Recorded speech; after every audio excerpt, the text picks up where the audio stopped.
back, baby. Offense, you know what to do. It's football time in Tennessee.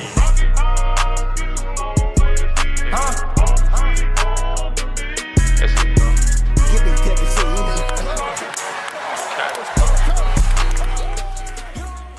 What's up, everybody, from the 1796 Sports Podcast? I'm your host, Normal Valfan. Joined alongside my boys Ryan and Eli. Well, a new week, a new team. After that whooping that we gave NC State, and the defense showed what Tennessee defense, like Heupel said, is normally like.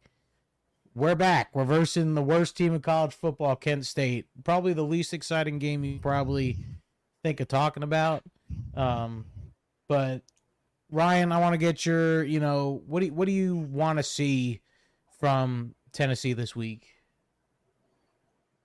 Well, number one, the obvious is stay healthy. Number two, which is also obvious, is put it to bed early, and just continue the momentum into the Oklahoma week. I mean, that's what I would like to see. I would like to see Nico have a clean game for however long he's in. And the last thing, I want to see Cameron Seldon staying in bubble wrap. There's no reason for him to be playing this week. Yeah, I agree with Ryan on this one. Just stay healthy. Like, I think that Kent State is worse than Chattanooga. I think Chattanooga would beat Kent State, which I think that says more about Kent State than it does Chattanooga. But, yeah, just stay healthy and, put it to bed early. I expect us to score 70 points in this one, to be honest with you. I mean, the over-under is 62.5, and we're 49-point favorites. So, I mean, that's what's expected to happen. Jim, what do you want to see from the Vols come Saturday night? I mean, the same things. The same things you just all said. I think I don't want to see a touchdown given up. I want the defense to play like they've been playing. I don't expect James Pierce to play more than 10 snaps again. But it gives these young guys opportunities of playing games early before SEC play starts. I want to see Nico get more confident and have another game like he did. I want to throw the ball a little bit more. Obviously, our run game's great. Our offensive line's a lot better than I thought it was going to be. But yeah, stay healthy, let the young guys play, win big, get out of there, and get ready for the next week. These are those games you get deeper in. Like, you get those experience to those guys, those 2, 3, 4-string players that, that might have to come in on a whim's notice when one of our better players gets hurt. And, this is how you prepare them. You get them just a matchup. Kent State is literally the worst team in the FBS. So, I mean, you're going to get your guys in. God forbid this game be close. I don't think it will be. I don't think anyone in the country thinks it will be. I don't even think the players on the Kent State football team think it will be. I mean, I know their fans don't expect much. Do they have them? Yeah, I mean, we've ran into some Kent There's State. 2 at least. We took some searching, I bet. Yeah, we've been interacting with at least 2 on the 1796 Sports Twitter account. But, I mean, more than just Cameron Seldon saying in bubble wrap, Heupel said he expected Caleb Perry and Jacoby Thomas to be ready to go, as he put it, or available for Saturday. But what's the point? I mean, just keep them healthy for next week. And honestly, I want Sampson to play the first quarter and then get out, or even less than that, because what could hurt anything by letting Deshaun Bishop be the feature back for a game like this? No, I agree. Sampson he's key to this team right now. I think, honestly, he's got if he goes off against Oklahoma after next week, I think he enters the Heisman race as well, right along Nico. So, you want to protect that guy.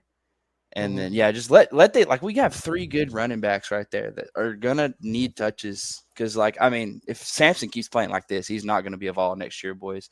And I hate to say that, but if he continues this, he'll be on an NFL roster next year. I mean, that's 100% I wouldn't be correct. mad at that though. No, Yeah, not at all. That would mean he's had the Heisman caliber season that you're projecting, Eli. And honestly, like with the Selden being banged up this early in the season, you'd rather see the Deshaun Bishops, the Khalifa Keiths, the Peyton Lewises carry the load for this game and keep Sampson healthy for the next. After this game, you're into the thick of it until UTEP and Vanderbilt to end the season. So that would be what I would do. But I wrote about it this week. I mean, Josh Heupel's not one to overlook any opponent. He said as much in his Monday presser. He alluded to the fact that Notre Dame played like ass. Alabama didn't look good for most of the game until the fourth quarter. Penn State struggled with Bowling Green. And like, that's just the thing. Like, Heupel is not approaching this the same way the fan base is. And I think that is a good thing. I got a question for you boys. I hate to get way off topic, but me and my friend were talking about this last night. Oklahoma has Tulane this week. Mm-hmm. Tulane gave fits to Kansas State. If I'm not mistaken, it was Kansas State last week. What if Tulane pulls it off going into next week when Tennessee faces off against Oklahoma and Norman? Like, that's a crazy what if. Honestly, but imagine you could look at it. You could look at it both ways, Eli. Like, I see where you're coming from. Do you want them to lose and come in with the, hey, we're not losing 2 games in a row attitude? Or you could look at it this way: if they lose, I mean, their season's pretty much done. I mean, I believe. I don't know about you guys, but that's how I think. Look, if they win, they lose. I don't really care. I'm done with the BVS. I'm done with the little what would you call it? Conspiracies, whatever you want to say. I'm done with that. I think Tennessee is the real deal this year.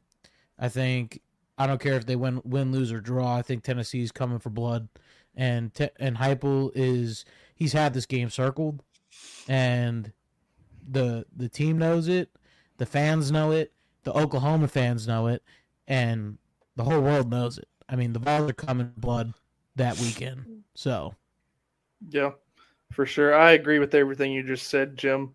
But I mean, Oklahoma barely got by Houston as a 30-point favorite at home.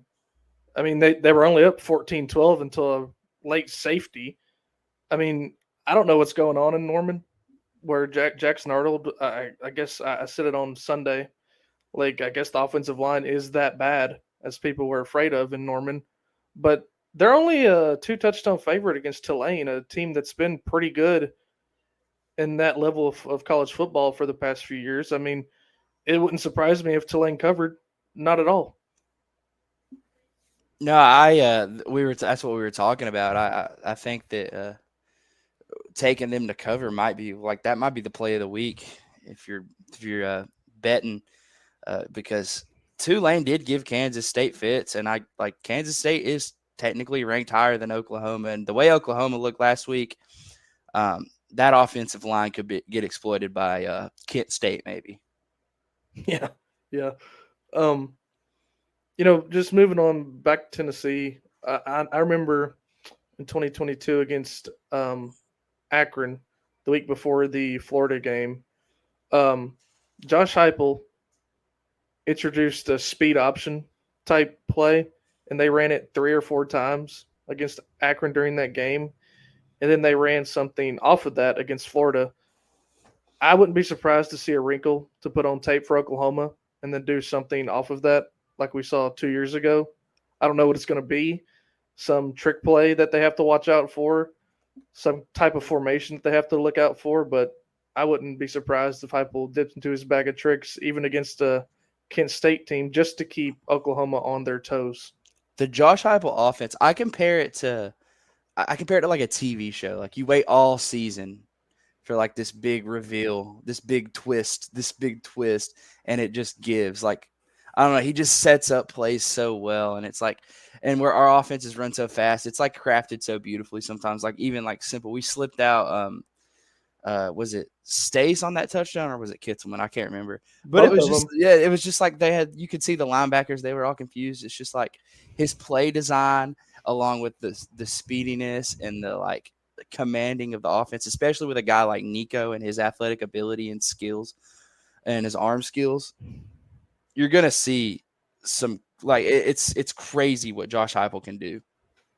Yeah, for sure. I mean, Jim, are you going to be in attendance on Saturday? I've been debating it. It's supposed to rain, so I'm if it's gonna rain, ain't no way I'm going. Well, I'll be there. Let me say this: I live 3.5 hours away, and it really hurts it being a night game because the night games I won't get home till 3 a.m. probably, and I'm off Sunday, but still, it's just rough to do that, especially for a game that we're gonna win by 50. So Yeah, I don't blame you, but I'm excited to be back in Neyland under Dr. Danny White's lights. Watch them flash for the first time this year. Watch the fireworks show. I'm excited to be in Neyland no matter who the opponent is, really.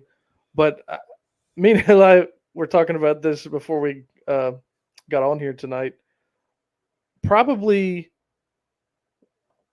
Tennessee will be facing probably the best hair in D1 football, as Kent State's quarterback Devin Cargman has the most flowing locks I've ever seen. I mean, he looks like Fabio. He looks like Ella Langley. second best hair, Keenan second Peely? best. Yeah, I said it looks like Keenan Peely, Wrong. like a little bit. Tell us. Nico Iamaliava. Okay. I like the little You braid kidding me? action. Nico could take his hair and just whip him. Like, what do you mean? Like, just straight up whip him in the mouth. You don't talk about me like that. Whack! And he's that Brian Randolph cut. I don't know if y'all remember what he looked like back in was that 2018? I don't even remember. I think Yeah, it was. You know, Ryan, as I'm looking at my picture from my seats, man, it makes me want to be like, nah, I'm going. Like, I'm looking for I'm my telling seats, you. and I'm just like, I'm telling you. damn, it's I'm so hol- nice. I'm I holding just don't want out. to go by myself. I hate going by myself. I'm holding out. I'm gonna wait, but I'm going to Norman next week, so I'm looking forward to that. Really looking forward to that. We'll have So I'm just boots gonna on hold the out. ground.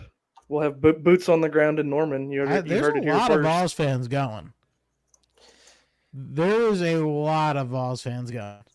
Does it kind of remind you all of the LSU game in 2022? I was just about to like say the that. hype I mean, around do the we want to talk program. about it? Yes. Yes, and we actually have a defense. Like, that's the thing.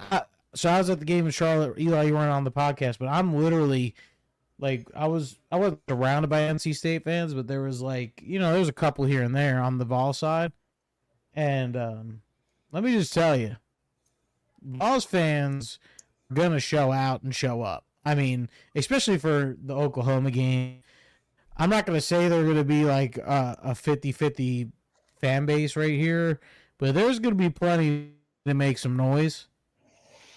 And I don't know, man. I think the spread and all that stuff is going to go up for the Vols. Yeah. Another thing, speaking of spreads, another thing, Tennessee goes in and handles business against Kent State, and then next week they cover against Oklahoma. Then they go on the road at Arkansas and blow them out, which I expect. And then after that, I think it's Florida, correct? Yes. And then so going into the Bama game, are we favored? Are we the favorite? I think so.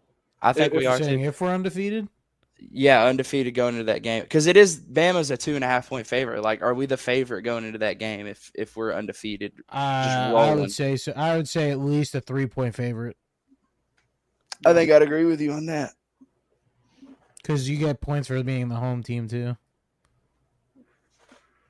Yeah, for sure. Neyland's going to be rocking.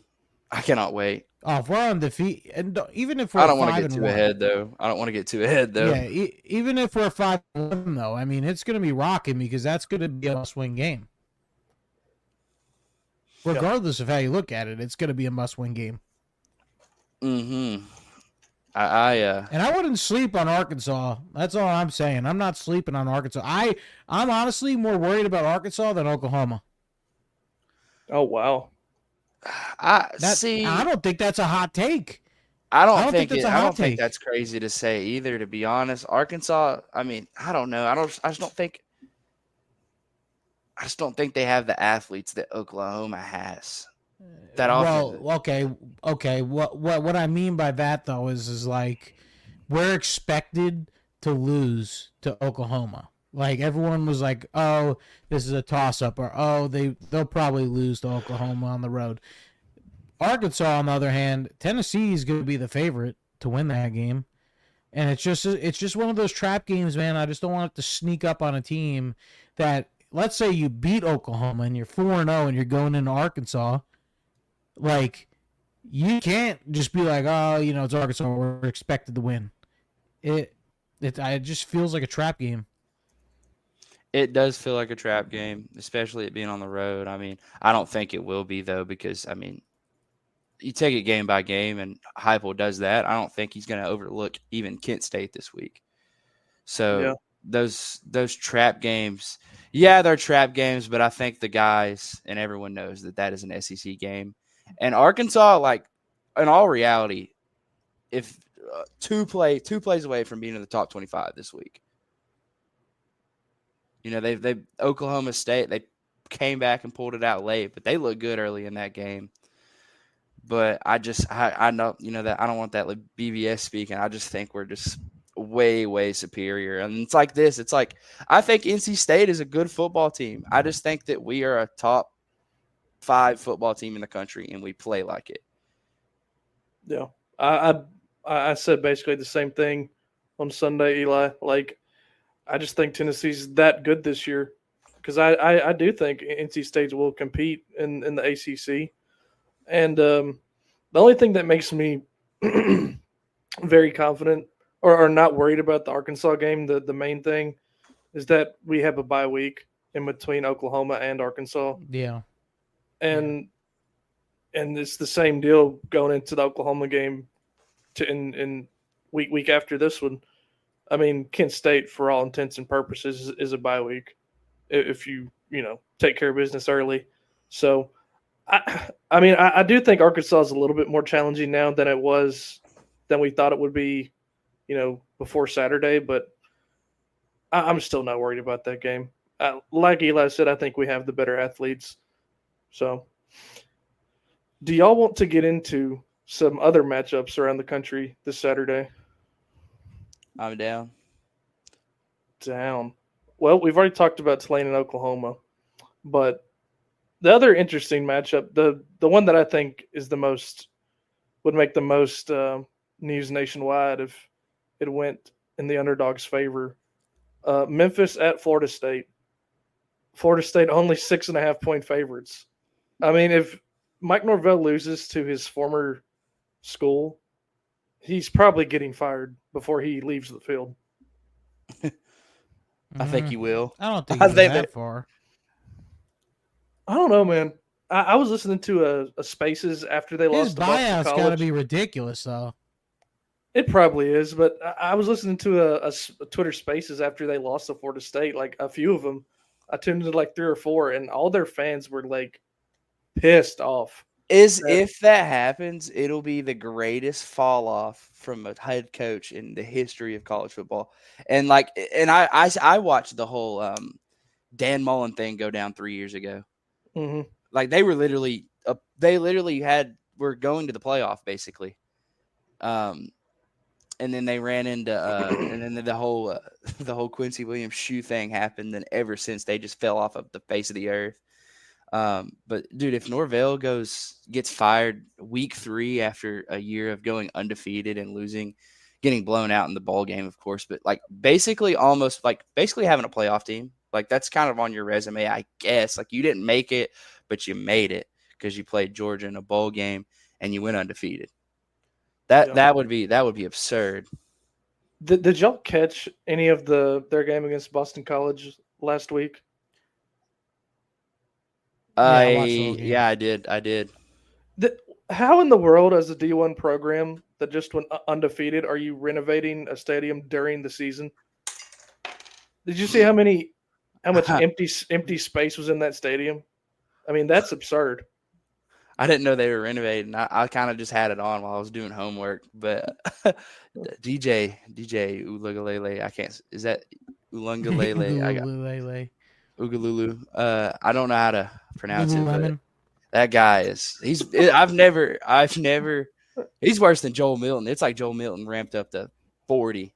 I've never seen someone miss a wide open receiver in the end zone that bad in my entire life. I could have made that pass, and I can say that with full confidence. I think I could have made that pass maybe 3 times out of 5 tries. Like, it was horrendous. But do y'all think Florida State does beat Memphis, or do you think Memphis catches them sleeping again? I keep picking Florida State in these games, man, but I think I'm fading them this week. I don't know. Give me Memphis. They got it. It's at home. Come on, Eli. There ain't no way Florida State loses 3 in a row. There's no way. Give me Memphis, man. I feel like it's just their Florida State's not going to have any fans at the game. I already know 3 people that were going to go to the game that already sold their tickets. Well, Memphis fans don't show up anyway. Yeah, but if there's no Florida State fans and like they got it's just football. Like you're just going to it's a high school football game. Right, but Florida State's got way better talent. Yeah, it is. Except that quarterback, because that dude needs to be working at a Canes or something. But they got a 5-star like freshman that's sitting on the bench that obviously isn't good. Like he'd be playing, but like, dude, give him a shot at this point. DJU can't. I mean, oh my God, he can't even throw. I could hit the guy in the end zone 5 out of 5 times. That guy was wide open. Just literally like you're playing catch with your dad. Like, just there you go, son. But if I saw his head. If I see what I saw against Georgia Tech 2 weeks ago, and Memphis goes out there and runs all over them, I really do think Memphis will win this game. That's why I think I'm seriously going to take them in this one. The game is in Tallahassee. I thought the game was in Memphis. I don't know why I thought it was. But still, I mean, if I were fans, I wouldn't show up. Why would you show up? You're 0-2. You lost to 2 garbage teams. You can get into that game for $27. Let's go. Yeah. So, yeah. That means no one's going. That means no one's going. Hey, and just by comparison. That's all they play all the whole game. I had to mute it. What's the lowest price ticket for the Tennessee-Kent State game this weekend, just by comparison?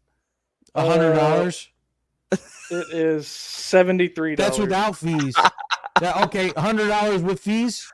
Like, I mean, that's to go. That's why I'm not going. No offense, I'd love to go to games, but I got with a 3.5-hour drive. We're gonna annihilate this team. This team, I feel bad for their quarterback, man. That dude's gonna get ransacked. Yeah, his hair might be damaged. I just want to know, like, if you left James Pearson this whole game, like to where he gets normal snaps, does he get over 8 sacks? Like, honestly, I think he gets 8 sacks by the half. I think he gets 8. Yeah, I think he gets 8 sacks by the half. They don't run the ball. You're telling me like a left tackle that works at McDonald's to pay for college is going to block James Pierce? Come on now, come on. All right, let's go elsewhere in the country on Saturday. Kalen DeBoer taking his Crimson Tide to Wisconsin off that mediocre performance against South Florida. Hey, mark my words. Bama's losing. Ooh, you're back in the Badgers. Yeah, no, I don't. Dude, Bama's been struggling with USF and whoever they played week 1. Jalen Milroe's not a quarterback; he's a running back. And the Badgers, man, hey, no one's better than Neyland Stadium, but the Badgers' home environment is electric. Their team's gonna want to win this game. I mean, this is a trap game for Alabama. This is the trap game. Yeah, I mean they did beat the ever living hell out of Western Kentucky in week 1, but last week was super concerning for Alabama. Go ahead, Eli. Give me Bama in a close one. I think that the Badgers are going to cover. I was thinking the same thing, but I don't know if I'm going to go as far as to give them the win. It is a noon game, so it's like it's the crowd's not going to be as crazy as you'd expect it to be. But like, I mean, me and my friend were talking last night also about how every team in the country has been like running their quarterback. Bama has been running the crap out of Jalen Milroe against FCS opponents, and we won't even. We had 1-2 design runs for Nico over a 2-week period, once against a top 25 team. I just think we're better. And that's besides the point, because we play Bama later on down the road, and a lot of things can change. Injuries could happen, but I just think that I don't think Bama's. I could see them losing 3-4 games this year, and I don't. Yeah. And I said that at the beginning of the year. That offensive line is abysmal. Well, and Jalen Milroe is not that good. All three of us have driven that into the ground. But he's a running back. He's what everyone thinks Lamar is. I do think the Alabama line is too big. They're favored by 16. But, I mean, I think they do end up on top. But, I mean, this game is interesting to me. LSU is South Carolina, where College Game Day will be for the first time in I don't know how long. Probably since Steve Spurrier was there. Literally the stupidest place. I mean, yeah, I agree. But South Carolina, after looking like a dead program in week 1, beat the brakes off of Kentucky very hilariously. I mean, were we surprised, though? I bet Kentucky -10, so I was sure as hell surprised. I had picked Kentucky to win that game. Give me LSU in this one. I don't think South Carolina's good either. I think that Kentucky is probably the worst team in the SEC this year. I'm serious. I think Vandy's better than them. I do too. I really do too. At least they got a quarterback that can throw the ball. Dude, what happened? Like, do they just hand out 5 stars like it's nothing now? Like, who the heck gave Brock Vandergriff a 5-star rating? I mean, you think as a 5-star in 4 years at Georgia, practicing against some of the best defenders in the country, you'd be better than what he's shown so far. I mean, he's looked awful. There's a reason he wasn't playing. His offensive line, they were giving him no time though. They were getting to him and but what I say, Ryan, on the last podcast, Gerald Mincy, mark my words, will not play. Gerald Mincy looked like garbage. I was laughing watching that because I know nobody else. He won't play against us. I guarantee it. He talks so much. He talks so much crap. Oh my God! If he had to go against James Pierce and people he talks smack about, oh my God! Oh my God! I'll be at that game for sure. I mean, I hope he realizes that the reason he was allowed to transfer out, nobody really cared, was because we knew we were upgrading, and then he wants to bump his gums on the way out. So enjoy your 5-7 season or worse at Kentucky. Oh my God! And when Tennessee goes to host a playoff game, oh my God, you'll be sitting on the couch going, "Oh, mommy, I should have been there." Boston College at Missouri, which is where I think game day should have been. By the way, I agree. Yeah, that was my pick too. I think Missouri wins, but Boston College ain't no joke. They ain't no joke. But I think Missouri will win this game. Yeah, I think Missouri's going to blow them out, even though I think that's where college game. Like on paper, that's the best game of the week. But I think Missouri's going to flex their muscles a little bit in this one. They're going to blow them out. Yeah, they're favored by 17. But Boston College, if they can control the ball and play some defense, I think they'll have a game in the fourth quarter. How about Butch Jones and Arkansas State heading to the Big House? He's still coaching there? I thought he got fired. I could have swore he got fired. No, he's there. Give me Arkansas. I'm just kidding. Give me Michigan. pretty easily. No, I'm taking Yeah. Arkansas State. Michigan's trash, dude. Like, oh my god. Arkansas State though, didn't they go like 3 and they were horrible last year? Yeah. I mean, Texas is either that good or Michigan is that bad. It's probably a mixture of both, but I was expecting a closer game than what happened. But I wasn't. That's about what I expected. yeah, Yeah, Michigan's pretty garbage, but they're also playing like it's Arkansas State, guys. Come on, give me Michigan.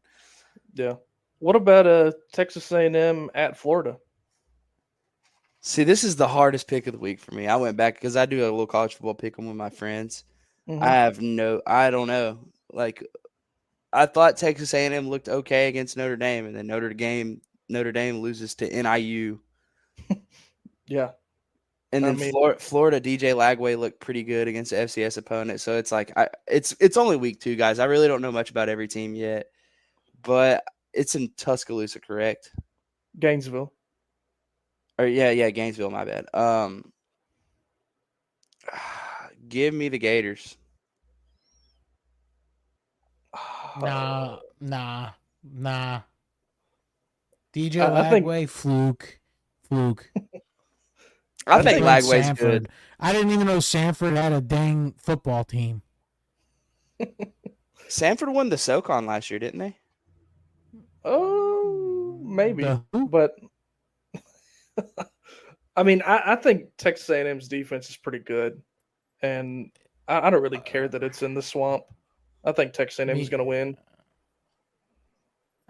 Yeah, I think A&M's gonna. I think it's gonna be a good game. I don't think it's gonna be like an A&M blowout. I think it's gonna be down to the wire type thing, and I think A&M will sneak it. I think they sneak it out. See, I don't think so. I think it's either going to be a close Florida win or an A&M blowout. I don't see it in between, but it probably will be an in between. So, yeah, give me the Gators. I think they're going to win a close one. Yeah. How about Ooh. how about Georgia heading up to Kroger Field? Oh, stop it. Yo, Georgia's what's the spread? it's Georgia minus 24. I mean, Oh, what? The first question, What? will Kentucky make it Is past that the the first 50-yard half? line on offense? they probably won't. And no, it is the whole No. game, Eli. I'm gonna predict what's gonna happen. They're gonna get what we got last year. They're gonna attack. Kentucky's gonna go score the first drive, and it's gonna be like, "Oh, we're in it, boys. We're gonna beat Georgia," and then Georgia's just gonna manhandle them the whole rest of the game. Like, no, Georgia by a million. Yeah, I don't see a world where Kentucky keeps it that close. I mean, didn't Vandergrift get benched eventually in that game against South Carolina?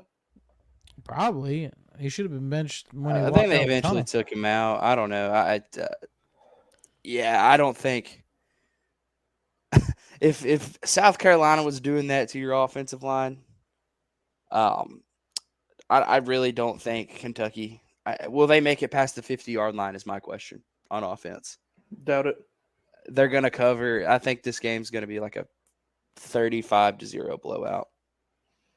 Last game that I'll present to y'all, Oregon at Oregon State, which I think is cool that they're still Oregon going to play State. that game. Yeah, I They think have it's to play that game. They should play that game every year. yeah, I agree. Keeping at least one of the Pac-12 rivalries, but Oregon hasn't looked that good so yet. I mean, Boise, I understand, is supposed to be good for a group of 5 team, but they beat Idaho by 10 too. So I could see Oregon State keeping that close, especially at Oregon State. I'm pretty sure Oregon State keep it close last year. They also had DJ Uiagalelei. Yeah, Yeah, DJU. Yeah, I think it. What's the spread? Do you know? 16. Oh, I think I'm gonna take. I think Oregon State will cover. I don't think Oregon's gonna shock anyone by because they haven't covered against 2 opponents back-to-back weeks, and then they're somehow given a 16-point spread against a in-state rival. Yeah, and it's at Oregon State. I think I'm Mhm. going to take Oregon State to cover, but I'm going to go with Oregon in a very close matchup. I think it'll be a game to watch. Yeah. Jim, what do you think? I think Oregon's trash. I I really don't think like. Oregon belongs in the top 10, in my opinion. They really don't, based on what they've done so far. I mean, Dylan Gabriel has had good numbers, but they've played 2 close games against teams they were supposed to annihilate. I mean, I think everybody's talking about how October 12th is going to be the best college football weekend ever. At least one of those games, when they play Ohio State, might be a snooze fest because Ohio State looks infinitely better than them right now, but I think Oregon does get back on track in that one. That's all the interesting games in my eyes. Do y'all have anything else you want to talk about tonight? Nico for Heisman. That's all I got. Tennessee 65, Kent State 0. Ooh. Tennessee's 72, Kent State 0. I think the defense will keep up that no touchdown streak for sure. I'm thinking something like 59-3. Because we'll have all our players out by halftime. So there you have it. Tennessee rolls against the Golden Flashes. So 3-0. All right, boys. Is that it? That's it. Go Vols. Yeah, go Vols, baby. Yeah, go Vols. Go baby. Vols. Go Vols. Vols.